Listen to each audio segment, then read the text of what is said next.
ఈరోజు Andhra Pradesh Congress committee BC విభాగం అధ్యక్షులుగా సొంటి నాగరాజు గారిని నియమించడం జరిగింది. ఆయన ఈ రోజు నుండి పదవి బాధ్యతలు చేపట్టేటువంటి కార్యక్రమానికి పిసిసి అధ్యక్షుల గారితో పాటు నేను కూడా రావడం జరిగింది. చాలా సంతోషం. మంచి పట్టున్నటువంటి వ్యక్తికి ఈ బాధ్యతలు అప్పచెప్పడం జరిగింది.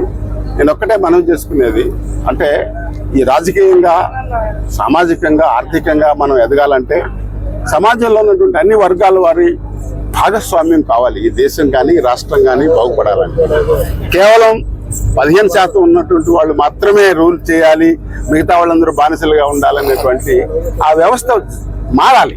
అందుకనే బీసీలందరూ ఏకం కావాలి. ఈరోజు రాహుల్ గాంధీ గారు బీసీసీ కులగణన జరగాలి అని చెప్తా ఉన్నారు. తెలంగాణలో మొదలైంది.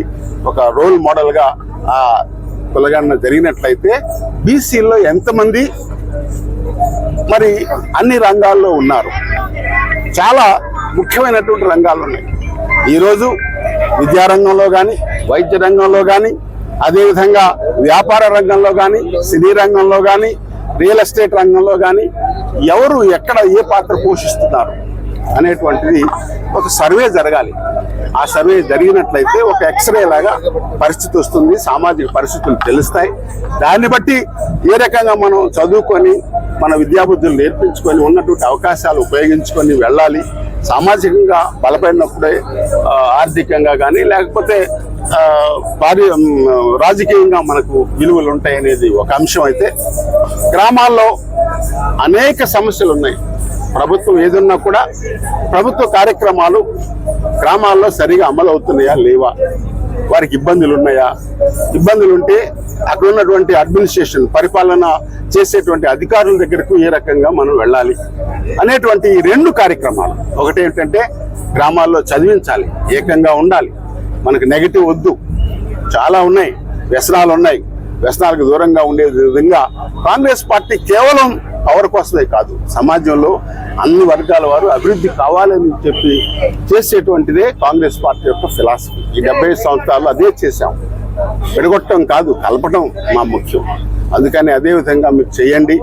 ప్రతి జిల్లాలో జిల్లా పార్టీని కూడా విభాగాన్ని ఏర్పాటు చేసుకోండి, బీసీ విభాగాన్ని.